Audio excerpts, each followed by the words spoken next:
की शुरुआत में हम देखते हैं कि स्विट्जरलैंड में अपनी छुट्टियों के दौरान doctor Chris Newton artist Annie Colley से मिलते हैं जब उनकी बोट गलती से टकरा जाती है और थोड़ी देर बाद वो एक साथ पिकनिक पर जाते हैं जहां एनी क्रिस के साथ अपना सैंडविच शेयर करती है। उस दिन उन दोनों को अपना प्यार हो जाता है और ज्यादा देर न करते हुए वो दोनों शादी भी कर लेते हैं। अब अपनी खूबसूरत जिंदगी की खूबसूरत शुरुआत करते हुए उनके दो बच्चे भी होते हैं जिनका नाम इयान और मैरी है। जब बच्चे बड़े हो जाते हैं तो इनकी फैमिली के साथ पहली बार बहुत ही बुरा हादसा होता है और स्कूल वैन क्रैश होने की वजह से दोनों बच्चों की डेथ हो जाती है। 4 साल बाद हम देखते हैं कि क्रिस हॉस्पिटल में काम कर रहा है और एनी की कॉल आती है जो इस वक्त काफी दुखी है क्योंकि उसने जो गैलरी ओपन के लिए 8 पीसेस मंगवाए थे वो अभी तक नहीं पहुंचे हैं। अब एनी को बहुत ही बुरा लगता है क्योंकि ये उनकी डबल डे एनिवर्सरी है और इसीलिए वो नहीं चाहती कि उसका काम रुके। अब क्रिस के लिए एनी की पेंटिंग्स दुनिया की सबसे खूबसूरत चीज है। क्रिस की दीवार में भी एनी की बनाई कुछ पेंटिंग्स होती है जिसको वो जल्दी से निकालता है और एनी को आइडिया देता है कि उन पेंटिंग्स के बदले इसका इस्तेमाल कर ले और प्रॉमिस करता है कि जैसे उसका काम खत्म हो जाएगा वो असली पेंटिंग्स लेके आ जाएगा। अब शाम के वक्त काफी बारिश हो रही होती है जिसकी वजह से टनल में कार का एक्सीडेंट हो जाता है।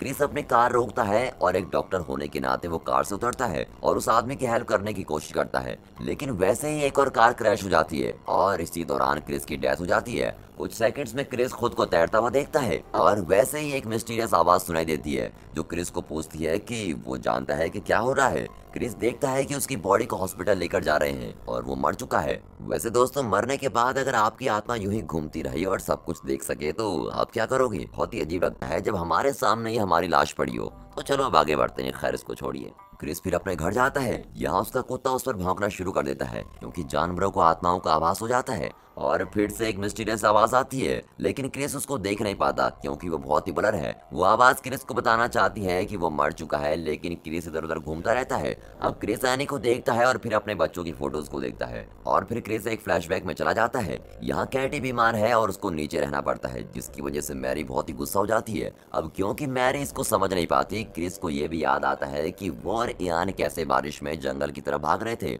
और क्रिस उसको बताता है कि उसको किसी दूसरे स्कूल में ट्रांसफर कर रहे हैं। अब क्रिस की आत्मा क्रिस के असली रूप में आ जाती है और वो उस चर्च में जाता है जहाँ उसका फ्यूनरल होता है। क्रिस एनी को टच करने की कोशिश करता है लेकिन एनी क्रिस को देख नहीं पाती और वो अपने चेहरे पर अलग सा महसूस करती है। क्रिस वापस घर जाता है और उस पेंटिंग को देखता है जो एनी ने उसके डबल डे एनिवर्सरी के लिए बनाई है और पेंटिंग में वो जगह होती है जहाँ वो पहली बार मिले थे और वहीं पर वो अपनी जिंदगी के लास्ट मोमेंट जीना चाहते थे।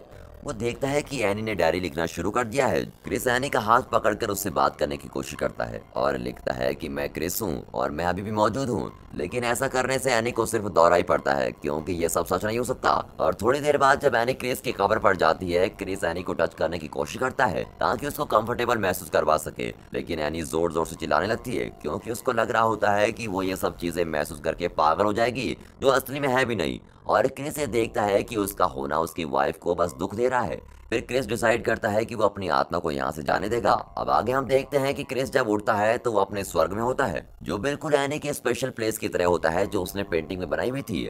अब कैटी भी वही होती है और बिल्कुल हेल्दी और यंग। मिस्टीरियस आवाज भी वही होती है लेकिन वो अपने प्योर रूप में होती है और वो अल्बर्ट लुइस होता है जो क्रिस का पुराना एडवाइजर है जिसकी डेथ 60 साल पहले हो चुकी है, लेकिन वो अभी भी जवान है। अल्बर्ट ने क्रिस को ये बताया था कि दुनिया दिमाग से कंट्रोल होती है, तो वो अपने दिमाग से किसी भी चीज को मूव कर सकता है और उनको चेंज कर सकता है। अब चिड़ियों के साथ घूमने के बाद क्रिस पानी में चलने की कोशिश करता है लेकिन चल नहीं पाता। फिर अल्बर्ट उसको बताता है कि तुम्हारा शरीर तुम्हारे माइंड का विस्तार है। फिर वो दोनों लेक क्रॉस करके घर में पहुंच जाते हैं और वो घर बिल्कुल वैसा ही होता है जैसा एनी ने पेंटिंग में बनाया है। अब अल्बर्ट क्रिस को समझाता है कि वो कैसे अपने माइंड से इस जगह को किसी भी जगह में बदल सकता है और उसको एक छोटी सी ट्रिक करके दिखाता है। अल्बर्ट अपने हाथों से दीवार में एक छेद कर देता है और दुनिया को असली में वैसे बना देता है जैसे पेंटिंग में है। एनी क्रिस की याद में एक नई पेंटिंग बना रही होती है और एनी उसमें जो पेड़ बनाती है वो क्रिस के स्वर्ग में दिखाई देता है और क्रिस को एक जवान एनी फूलों के बीच में दिखाई देती है और क्रिस उस पर उड़कर जाने की कोशिश करता है लेकिन वो गिर जाता है। फिर क्रिस भागकर एनी के पास जाने की कोशिश करता है लेकिन जैसे ही क्रिस एनी के पास पहुंचता है तो एनी गायब हो जाती है। फिर क्रिस को एहसास होता है कि उसने ये पेड़ पहले कभी नहीं देखा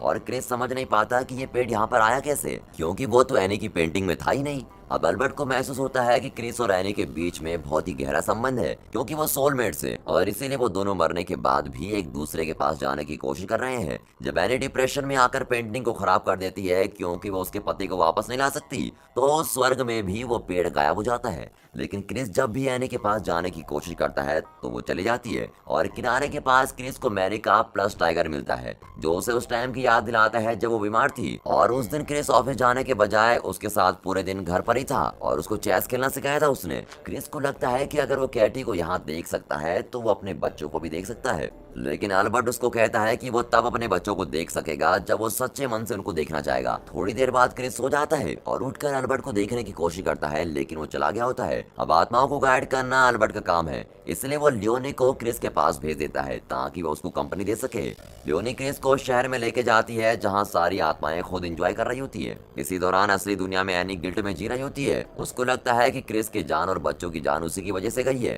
क्रिस यहाँ पर बाकी आत्माओं को देख रहा है कि वो कैसे दूसरा अवतार लेकर खुश हैं। फिर क्रिस, लियोनी और कैटी बोट राइड पर जाते हैं और क्रिस बताता है कि उसके बच्चों की कुछ साल पहले डेथ हो गई थी और अब उसको उसकी वाइफ की चिंता है। तो लियोनी क्रिस को उसकी बेटी की मेमोरी बताने को कहती है। क्रिस लियोनी को बताता है कि कैसे मैरी और वो एक साथ चेस खेलते थे। क्रिस याद करता है कि उसकी बेटी के रूम में डियोग्रामा था और वो दुनिया को ऐसे ही देखती थी। लियोनी क्रिस को कहती है कि वो इसलिए ऐसा देखना चाहती थी क्योंकि उसके पापा ने एक फ्लाइट अटेंडेंट की तारीफ की थी और इसीलिए वो उसकी तरह दिखना चाहती थी और उसकी ही तरह बड़ी होना चाहती थी। और ये सुनकर क्रिस को महसूस होता है कि यही मैरी की आत्मा है और फिर वो दोनों साथ मिल जाते हैं और एक दूसरे को गले लगाते हैं। इसी बीच एनी को आगे बढ़ने में दिक्कत होती है। एनी को लगता है कि उसकी थेरेपिस्ट उसको जल्दी क्लिनिक भेज देगी क्योंकि उसको लगता है कि एनी खुद को दोबारा नुकसान पहुंचाएगी जैसे उसने पहले किया था। इसीलिए एनी अपनी डायरी में एक लेटर में क्रिस को गुड बाय लिखती है। वापस स्वर्ग में हम देखते हैं कि क्रिस अपनी पेंटिंग वाले घर में वापस आता है और फिर अल्बर्ट भी वहां पर आता है और एक बुरी खबर सुनाता है कि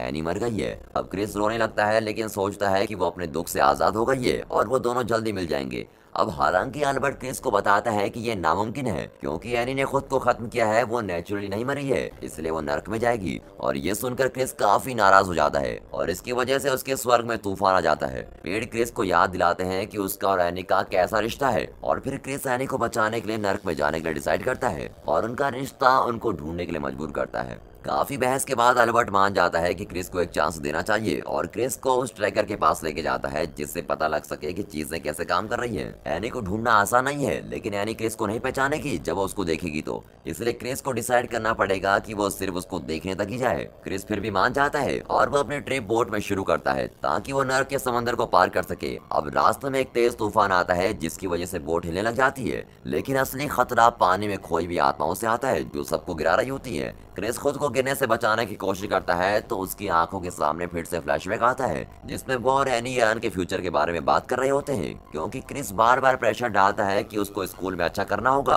अब उसके साथ एक और फ्लैशबैक क्रिस को याद आता है जब यान जंगल में स्कूल ट्रांसफर की कंप्लेंट कर रहा होता है क्योंकि वो अपने फ्रेंड्स को खोना नहीं चाहता था, लेकिन पानी की लहरें इन तीनों को नर्क के गेट के पास लेके आ जाती है। वहाँ पर एक बहुत ही बड़ा डेजर्ट दिखाई देता है। वो लोग उस जगह से आगे चलना शुरू करते हैं लेकिन वो एनी को कहीं नहीं ढूंढ पाते क्योंकि क्रिस अभी भी यान के बारे में सोच रहा है। जब यान उसको समझाने की कोशिश करता है कि वो अपने पापा के जैसा नहीं है और न्यू स्कूल में जाना उसके लिए बहुत ही मुश्किल था, इसलिए वो डर के सो जाता था। क्रिस जब अपने बच्चों के फ्यूनरल पर स्पीच देता है और इमेजिन करता है कि यान अगर बड़ा हो जाता तो वो कैसा बनता, अगर उसके पास ये चांस होता तो वो एक बहादुर, ईमानदार और इज्जतदार आदमी बनता। अब हेल में क्रिस देखता है कि अल्बर्ट कुछ गुम आत्माओं से लड़ रहा है, इसलिए वो उसको रोकता है और यान कहता है और फिर पता चलता है कि अल्बर्ट ही यान है और बाप और बेटे एक साथ फिर से मिल जाते हैं और एक दूसरे को गले लगा लेते हैं। ट्रैकर इस मूवमेंट को रोक देता है और यांग को क्रिस के लिए डिस्ट्रक्शन मानता है क्योंकि क्रिस को इस वक्त एनी के बारे में ही सोचना चाहिए अगर उसको ढूंढना चाहता है तो, लेकिन क्रिस भी अपने बेटे को पीछे छोड़ने के लिए मना कर देता है और इयान अल्बर्ट की फॉर्म में आ जाता है क्योंकि वो अल्बर्ट ही है जिसकी बात क्रिस हमेशा मानता है और इयान चाहता है कि क्रिस उसको सुने, इसलिए क्रिस को अब अकेले ही जाना है और कभी भी एनी के बारे में सोचना बंद नहीं करना है। क्रिस को बस इस चीज पर फोकस करना है कि वो एनी को कैसे वापस ला सकता है। ट्रैकर क्रिस के साथ एलिवेटर से नर्क में चला जाता है और क्रिस इस वक्त वही सोच रहा है जो बातें यान ने उसको कही थी।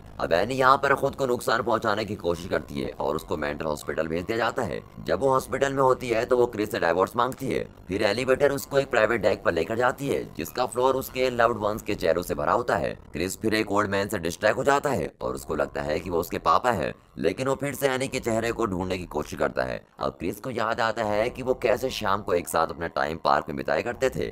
क्रिस आगे बढ़ता है लेकिन एक होल में गिर जाता है। फिर वो उस जगह से बाहर आता है और उस जगह को ढूंढने की कोशिश करता है जहाँ पर एनी है। ट्रैकर उसको समझाता है कि ये एक भ्रम है और कहता है कि वही अल्बर्ट है जिसने एक अलग रूप ले लिया है। वो क्रिस को याद दिलाता है कि उसके पास एनी के खिलाफ कोई बचाव नहीं है, इसलिए उसके पास सिर्फ 3 मिनट्स हैं और उसके बाद वो सब भूल जाएगा। वो घर के अंदर जाता है और वैसा ही होता है जैसे कल्पना की थी। एनी क्रिस को नहीं पहचानती तो क्रिस खुद को एनी का पड़ोसी बताता है जो उसकी पेंटिंग से बहुत ही खुश है। एनी काफी परेशान हो जाती है क्योंकि उसकी पेंटिंग नहीं मिल रही है और इसीलिए क्रिस एनी को डिस्ट्रैक्ट करने की कोशिश करता है और उसको अपनी मरी हुई पत्नी के बारे में बताता है कि कैसे वो डबल एनिवर्सरी डे मनाने वाले थे। बहुत साल पहले क्रिस एनी को मिलने मेंटल हॉस्पिटल गया था और उसको कहता है कि वो जा रहा है क्योंकि उसका वहां होना उसकी हेल्प नहीं कर रहा है और उसकी हालत और भी खराब हो रही है। लेकिन क्रिस की बातों से कन्विंस होकर वो उसके साथ कंफर्टेबल महसूस करने लगती है और एनी उसके साथ वापस जाने के लिए तैयार हो जाती है। अब क्रिस एनी को आंखें बंद करने के लिए कहता है और उसको उसकी शादी के दिन याद करने के लिए कहता है। जब एनी अपनी आंख खोलती है तो वो क्रिस को देखती है और पागल हो जाती है। एनी सोचती है कि ये कोई ट्रिक है जो उसको डरा रही है। क्रिस के पास ज्यादा टाइम नहीं है, इसलिए वो जाने से पहले आखिर के कुछ वर्ड्स उसको कहता है और क्रिस उन चीजों के लिए एनी से माफी मांगता है जो उसको नहीं दे पाया। क्रिस एनी को थैंक्स भी बोलता है क्योंकि एनी ने उसके लिए बहुत कुछ किया है। अब उसके बाद क्रिस अल्बर्ट से मिलता है और अकेले वापस जाने को कहता है। अब उसके बाद क्रिस दोबारा घर के अंदर जाता है और एनी को ये कहने के लिए ढूंढता है कि उसको कोई भी गिल्टी फील करने की जरूरत नहीं क्योंकि उसने उसको माफ कर दिया है। लेकिन एनी कहती है कि उसने अपने हस्बैंड और बच्चों की जान ली है और उसे लगता है कि उनकी जान उसकी वजह से गई है। लेकिन क्रिस उसको कहता है कि तुम्हें बिल्कुल भी गिल्टी फील करने की कोई जरूरत नहीं है क्योंकि तुमने तो अपने बच्चों और पति के साथ रहने के लिए अपनी खुद की जान ले ली है। क्रिस कहता है कि तुम कभी भी हार मत मानना और धीरे धीरे क्रिस की यादें भी खत्म होने लगती है और अगर एक बार उसकी याद चली गई तो उसको यहीं रहना पड़ेगा। लेकिन तभी एनी को याद आता है कि यही उसका पति क्रिस है और अब वो अपने पति को बचाना चाहती है और उसकी आंखें बंद हो जाती हैं। फिर जब उसकी आंखें खुलती हैं तो क्रिस फिर वापस अपने घर में जाता है और एनी, अल्बर्ट, कैटी और अपने बच्चों से दोबारा मिल जाता है और पूरी फैमिली अब खुशी से एक दूसरे के साथ रहती है। लेकिन क्रिस एनी से अकेले में पूछता है कि क्या वो उसके साथ फिर से दोबारा जन्म लेना चाहेगी। एनी हिचकिचाती है लेकिन क्रिस उसको बताता है कि बच्चे भी यही चाहते हैं और उसको पक्का यकीन है कि वो दोबारा मिलेंगे क्योंकि वो सोलमेट्स हैं। वो दोनों एक दूसरे को किस करते हैं और वैसे ही असली दुनिया में कुछ हो जाता है। एक छोटे लड़के की खिलौने की बोट एक छोटी लड़की की बोट से टकरा जाती है और वो लड़की उसके साथ अपना सैंडविच शेयर करती है और दोस्तों यहाँ पर ये मूवी खत्म होती है।